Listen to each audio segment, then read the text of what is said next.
Você já viu candidato de esquerda em eleição tendo como principal bandeira a luta contra a pedofilia? Provavelmente não. Esse é um sinal de que há problemas sérios na nossa sociedade que só estão sendo abordados pela lógica da extrema-direita.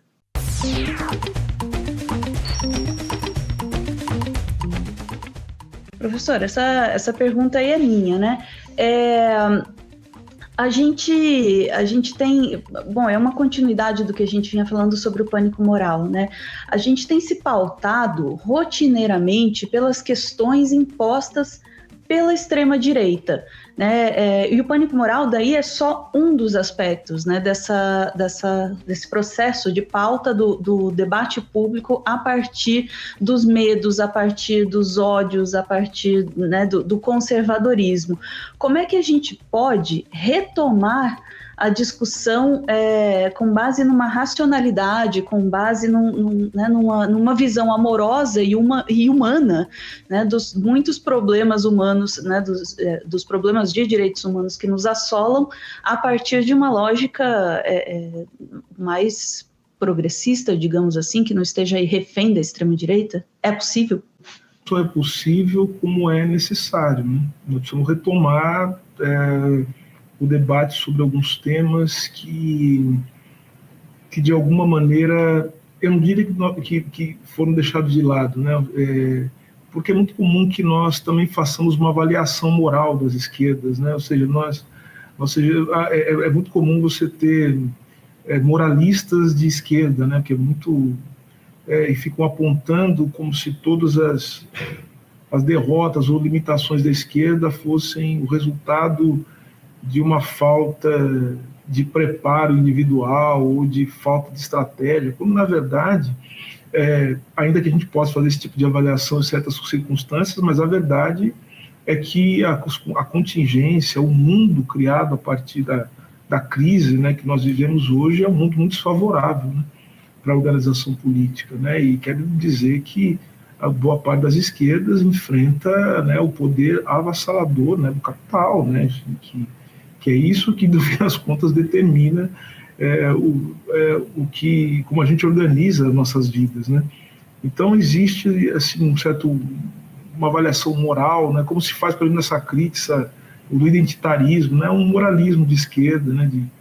Que a gente deve ver também com muita criticidade. Agora, veja só, a gente deve retomar essas disputas, recolocá-las nas nossas bases, mas é preciso também que nós, ao fazer isso, possamos também discutir outros assuntos que foram deixados de lado também, né? E que, olha que interessante, que a extrema-direita ela capturou para si. Vou citar um assunto aqui, né? Um tema que parece um tema meio lúdico, utópico, mas na verdade é utópico mesmo, né? Ou seja, mas a gente tem que retomar. A gente tem que retomar o tema da utopia, né? o tema do futuro. Acho que é um tema que a gente tem que retomar. A gente tem que retomar a ideia de projetar um futuro. Eu digo isso porque as esquerdas costumavam ser especialistas nisso, né? Porque se a gente está falando de pânico moral e está falando agora de pautas que são monopolizadas pela extrema-direita, é porque em algum lugar a gente tem que admitir que a extrema-direita ela trabalha com algum grau de verdade, tá? A gente tem que começar daí. Porque eles fazem um diagnóstico muito correto e que muitas vezes nós, na ânsia de estabelecer um diálogo, inclusive com coisas com as quais talvez a gente nem devesse dialogar tanto, a gente oculta a verdade. Por exemplo, fazer um diagnóstico de que o nosso mundo é um mundo em devastação, de que as coisas estão muito ruins, que algumas coisas não são sustentáveis do ponto de vista político, institucional, não são sustentáveis do ponto de vista das relações, ou seja, que a gente precisa mudar e a gente precisa enfrentar algumas coisas. Então, em nome disso, a gente fica presentista. A gente, portanto, vamos falar das coisas do presente agora, nós temos que resolver as coisas agora. Só o que faz a extrema-direita? Faz o mesmo diagnóstico e faz uma projeção para um futuro e orienta as pessoas para um lugar, obviamente que é um lugar tudo errado, que não existe, que é a tragédia, que é a desgraça, mas eles dizem o seguinte, olha, o mundo está um horror, só que aí o pânico moral e também a projeção do futuro. Eles fazem uma reconstrução imaginária, uma construção imaginária do passado. Existe até um livro que chama A Luta pela Eternidade, né? Eles vão fazer uma luta pela eternidade. Olha, o mundo já era melhor se nós sustentássemos certas bases morais, espirituais e tal. O problema do mundo não é material, não é economia, o problema do mundo não é político, o problema do mundo é espiritual. Então eles fazem esse tipo de manipulação. Então, agora nós precisamos fazer uma guerra pela eternidade. Está ruim agora, mas nós precisamos, portanto, lutar para que lá na frente essas coisas elas sejam eliminadas. E aí o pânico moral é fundamental para pavimentar esse caminho ilusório, esse caminho que é um caminho de destruição da vida das minorias, é um caminho da destruição das políticas, que foram criadas com base na solidariedade, enfim, esse tipo de coisa. Só que, então, nós temos que pensar o seguinte, de que momento nós deixamos de apontar o futuro para as pessoas? Quero até dar um exemplo, o professor de comunicação até aqui, ele vai lembrar disso, me apresentaram uma campanha, porque a gente vai falar agora sobre a violência contra pessoas idosas, né? Aí me apresentaram uma campanha muito bonita que mostrava um idoso numa situação boa, né? Estava forte, fazendo um exercício, a coisa toda, e do lado mostrava uma pessoa idosa numa situação muito difícil, né? Como estão a grande parte das pessoas idosas num país como o nosso.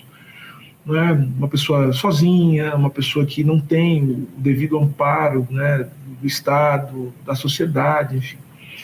E eu achei a campanha muito bonita, mas eu disse, a gente até reorientou isso, conversamos, a gente precisa fazer mais, né, do que simplesmente trabalhar com conscientização. A gente precisa apresentar, eu não estou dizendo que a gente vai apresentar alternativas, né, porque pode ser que a gente tenha que construir essa alternativa junto com as pessoas, né, eu estou falando agora como agente público, como parte do governo, né, essas alternativas vão sair também de um diálogo permanente com a sociedade, que é muito importante, mas a gente tem que apresentar o fato de que nós acreditamos na possibilidade de que haja um mundo diferente daquele que as pessoas estão no presente. A gente precisa fazer exatamente o que a extrema-direita faz. Eu acho que foi o professor Paulo Arantes que falou uma coisa interessante. Ele falou assim, hoje quem é revolucionário é a extrema-direita, né? Porque eles propõem um rompimento com o mundo presente e eles dizem o seguinte, olha, nós vamos fazer e pronto, acabou. E talvez é o caso quando a gente retomar essas coisas. E aí a gente vai poder tratar dessas pautas que são fundamentais. Enfim, veja, a questão que você falou, né, do abuso infantil. Né? Esse é um tema que muito nos preocupa. E por isso, eu estou no ministério aqui, que era ocupado por uma pessoa que levava isso, né, tinha isso como pauta, falava disso o tempo inteiro. Inclusive invocando experiências pessoais, né? Agora, veja só, quando a gente olha para o cômputo das políticas que foram feitas efetivamente para proteger as crianças contra o abuso, a gente vai ver que são coisas completamente inconsistentes. A gente vai perceber também que a maneira com que o Ministério foi deixado impediria qualquer tipo de política para criança e adolescente. Ou seja, um Ministério que foi devastado, que não tinha orçamento, que as estruturas institucionais do Ministério estavam todas capturadas, ou seja, nós estamos há quase 6 meses arrumando a casa. E a gente precisa arrumar a casa, porque, note, eu não posso ser ministro dos Direitos Humanos e da Cidadania sem ter como horizonte político criar uma política de Estado de Direitos Humanos e da Cidadania. Não pode ser política de governo, não pode ser porque o presidente Lula sempre teve compromisso com essa questão. Tem que ser algo que, essa é a minha tarefa, é transformar a política de direitos humanos em uma política de Estado, uma política que independa, né, da boa vontade de quem senta nessa cadeira, que haja constrangimentos institucionais e políticos para se destruir a política de direitos humanos, como houve, por exemplo, no Ministério da Saúde, né, por isso que acho que não morreu mais gente, no Ministério do Meio Ambiente, por isso que já não devastaram a Amazônia e outros lugares mais, porque você tinha uma certa institucionalidade que funcionou para conter o arrobo de pessoas que não tinham compromisso com o Brasil. Então vejam que, quando a gente vai olhar, no fim das contas, essas pessoas ficaram apenas no discurso moralista, num discurso que se vale do pânico moral e num discurso que, de fato, não representa qualquer tipo de medida efetiva para proteger a infância e a adolescência no Brasil. Então, vejam, o que a gente... Então, a gente precisa colocar esses termos, entrar nessa disputa política e mostrar para as pessoas o seguinte: para que a gente possa ter política efetiva para a infância e adolescência, a gente precisa, primeiro, entender que essa política ela pode ser coordenada, planejada e organizada pelo Ministério dos Direitos Humanos da Cidadania. Só que ela depende dos outros ministérios também. Eu dependo, por exemplo, do ministro Fernando Haddad para que isso seja feito. Eu dependo da Mesa Bonitec. Eu dependo, fundamentalmente, da ministra da Saúde, porque esse é um aspecto que envolve aspectos ligados à saúde. Eu dependo, portanto, do ministro Wellington Dias, do Ministério do Desenvolvimento Social. Percebe? Então, como a gente precisa mobilizar uma série de coisas que são coisas da materialidade, para que nós possamos, inclusive, encaixar um discurso que não nos coloque como mentirosos, porque, no fundo, o que está no discurso da extrema-direita é que nós estamos mentindo. O que eles falam a verdade. Percebe? Que nós somos mentirosos, porque, no fim das contas... E vejam, e nós, talvez, às vezes, acho que nós damos margem para que sejamos taxados de mentirosos. Porque justamente a gente não apresenta algo que é muito verdadeiro para nós que acreditamos na transformação do mundo, sabe? Que existe futuro, e existe mesmo. Existe futuro. Não vou dizer que depende de nós, porque daí seria uma conversa com a qual não depende só de nós, depende de uma série de circunstâncias que nós não controlamos. Mas que a ação política é fundamental. Porque se assim não o fosse, nós talvez não estivéssemos aqui. Né? Ou seja, de alguma maneira houve uma abertura de caminhos politicamente para que nós pudéssemos estar aqui. Então, nós precisamos organizar a ação política, conversar com as pessoas, e veja, e mais uma coisa que eu falo que é muito importante, uma das coisas centrais do Ministério dos Direitos Humanos é a comunicação. Tem que haver uma política de comunicação de direitos humanos. Eu não estou falando com vocês só porque eu gosto muito de vocês, o que é verdade, mas eu estou falando com vocês também porque eu considero que é fundamental que o ministro dos Direitos Humanos possa falar para pessoas que têm um compromisso com os direitos humanos quando fazem comunicação. Eu sei o que significa o ministro dos Direitos Humanos falar para um canal como o de vocês. Então eu tenho que ter esse compromisso, porque é um compromisso fundamental. Se eu quero falar de comunicação de direitos humanos, eu preciso falar com as pessoas que sempre estiveram na trincheira e sabem comunicar com os direitos humanos, até para que vocês ganhem a proporção que vocês precisam ganhar. E veja, é uma coisa que o meu professor, meu orientador, Alisson Mascaro, sempre fala. O problema nosso não é só o discurso, o problema nosso é que a gente não tem aparelho. Esse é o ponto. Não adianta, porque, veja, ninguém tem um discurso mais bonito do que nós, porque nós falamos de amor, de esperança, de união, de solidariedade. O problema é que a gente não tem um espaço, assim, às 8 horas da noite, na maior emissora de televisão. Então, se a gente tiver, é outra coisa. Se a gente ficar falando 8 horas por dia para as pessoas de amor, de solidariedade e tal, eu duvido que a gente não vire esse país ideologicamente. Claro que vira. Não é? Ou seja, então, acho que é isso. Acho que a gente precisa, mais uma vez, caímos naquele campo da disputa política, caímos no campo... Veja, a racionalidade, você usou o termo racionalidade. Racionalidade não é uma coisa intuitiva, as pessoas não são racionais simplesmente porque é da essência do ser humano. Nem acredito em negócio de essência, não existe isso. Então, ou seja, um discurso racional é um discurso que tem que ser produzido politicamente. Não existe outra alternativa além disso. Acho que, ou seja, até um discurso de pânico moral, ele mobiliza sentimentos, mas ele não é uma produção irracional. Ele é construído com método.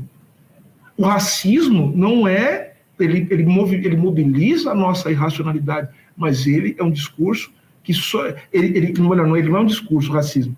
O racismo, ele cria um discurso que é um discurso que se vale da racionalidade.